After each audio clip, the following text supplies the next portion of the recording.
kulanti wacan daawadayaal saaxiibayaal halkani waa Astaansan Media kusoo dhawaada wararkii ugu dambeeyay ee Soomaaliya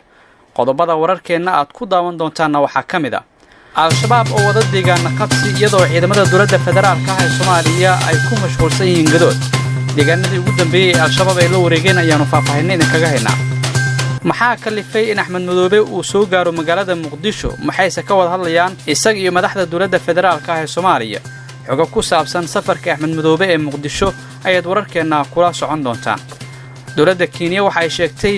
inay dishay horjooge sare oo ka tirsan al-shabaab kaasi oo ay ku eedeysay inuu ka dambeeyay weeraradii ka dhacay deegaanka Ceel Cadde ee gobolka Gado halkaasi oo lagu dilay ku dhawaad 200 oo askari oo ka tirsan ciidanka Kenya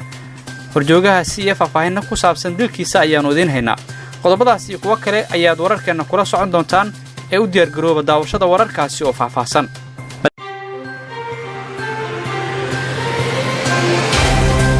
madaxweynaha maamulka Jubbaland Axmed Maxamed Islaam Axmed Madoobe iyo wafdu hogaaminayo ayaa soo gaaray maanta magaalada Muqdisho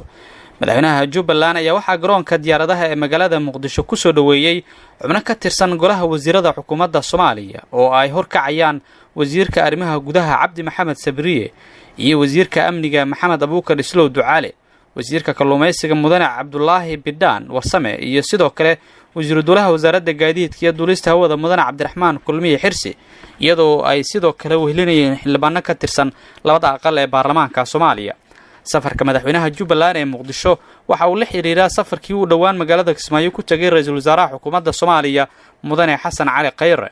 Axmed Madoobe ayaa waxa magaalada Muqdisho kula kulmaya madaxweynaha iyo ra'iisul wasaaraha Soomaaliya waxaana sida la sheegay loogu wacay in lagala hadlo doorashada Jubbaland ee dhacaysa bisha Agoosto ee sanadkan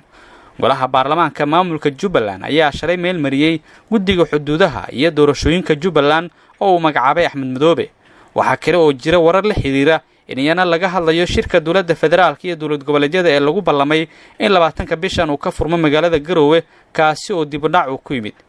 al-shabaab ayaa saaka waa berigii hore waxay si nabad ah kula wareegeen tuulada Xawaaley ee degmada Balcad ee gobolka Shabeellaha Dhexe u jirta 20 kiiloomitir halkaas oo ay ku sugnaayeen ciidamo ka tirsan kuwa maamulka degmada Balcad dadka deegaanka ayaa waxay sheegeen in al-shabaab ay dhowr jiha ka soo galeen deegaanka waxaana halkaasi isaga baxay ciidamadii ka tirsanaa dawladda Soomaaliya ee ku sugnaa markii al-shabaab gudaha ay u galeen Xawaaley waxa gudaha tuulada laga maqliyay rasaas gooskoosa oo ay isdhaafsadeen ciidamadii dawladda ee halkaasi isaga baxay iyo al-shabaab inkastoo aan la soo sheegin khasaaraha ka dhashay gudoomiyaha deegaanka Xawaaley Cabdulle Macalin Adeer ayaa sheegay in al-shabaab deegaanka muddo saacadaha ay ku sugnaayeen isla markaana ay dib uga laabteen waxaana uu hadalkiisa intaa ku daray in wax dagaal ah aysan ka dhicin deegaanka Xawaaley waxaana uu sheegay in mas'uuliyiinta maamulka ay si caadi ah u joogeen tuulada Xawaaley oo kamid ah deegaanada hoostaga degmada Balcad ee gobolka Shabeellaha Dhexe toddobaadkii la soo dhaafay ayaa waxa ciidamo ka tirsan militariga Soomaaliya ay ka soo baxeen deegaano ka tirsan gobolka Shabeellaha Dhexe kuwaas oo mushaar la'aan ka cabanaya hase yeeshee waxaan jirin deegaano si rasmi ah ay al-shabaab ula wareegeen dhawaan ay ahayd markii ciidamo ka tirsan al-shabaab xilli habeenaha ay qabsadeen qaybo kamid ah degmada Balcad hase yeeshee markii dambe ay dib uga baxeen ciidamada dawladda Soomaaliya ayaa ku mashquulsan gadood ku saabsan mushaarka waxaana ay isaga soo baxeen deegaano badan oo hadda halis ugu jira inay la wareegaan al-shabaab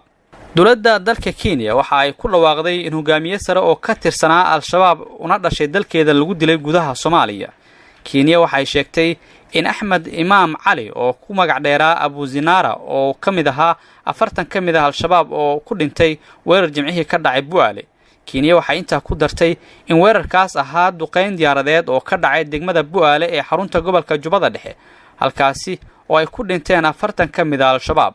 Axmed ayaa ahaa injineer beeraha iyo teknoolajiyada ku takhasusay waxaana uu wax ku bartay jaamacadda Jomo Kenyatta waxaana uu ku biiray al-shabaab FBI-da Mareykanka ayaa sanadkii 2012 waxa Axmed Imaam ay ku dartay liiska argagixisada ee la doondoonayo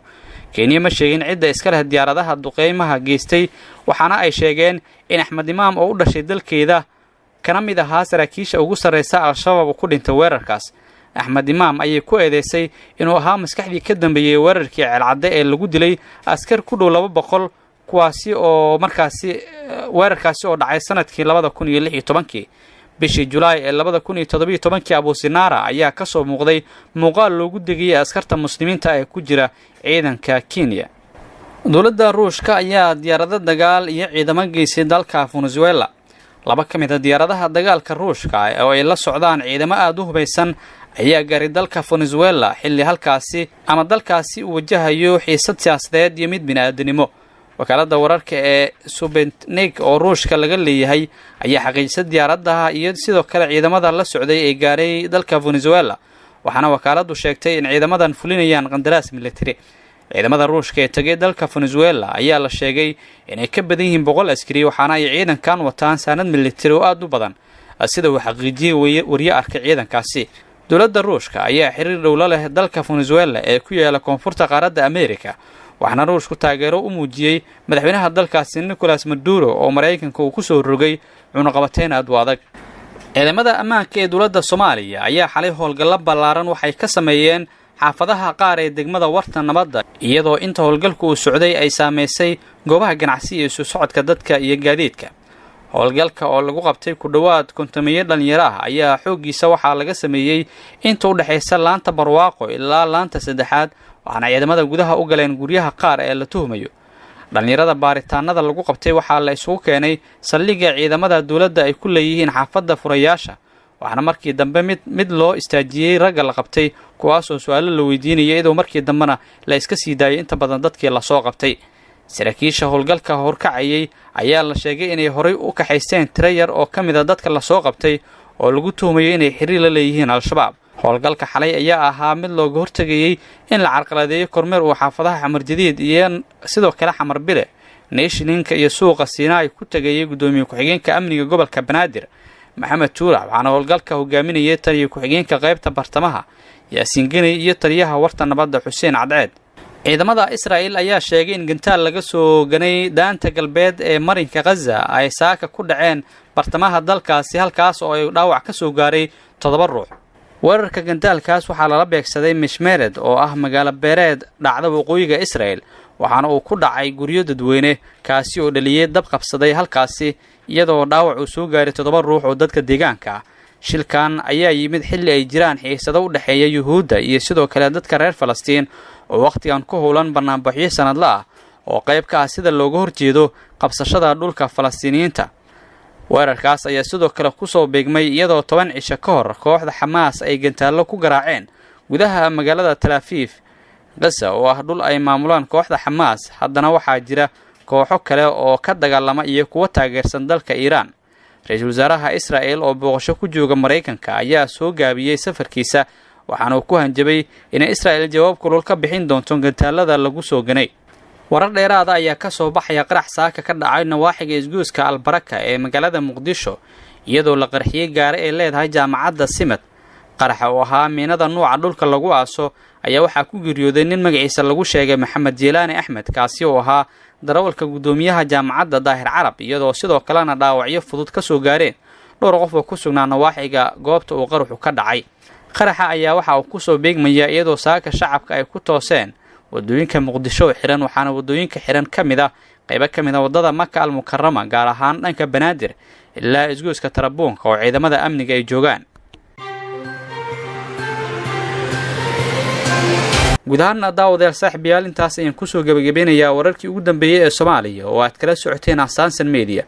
inta warkan kiis xiga aan ku kulmi doono dhamaanteen waxaanu idinkaga tageynaa sidaas iyo nabadgelyo. wassalaamu calaykum waraxmatullaahi tacaala wabarakaatuhu. ha hilmaamin inaad subscribe dhahdo channelkan si aad u hesho wararkii ugu dambeeyay ee Soomaaliya.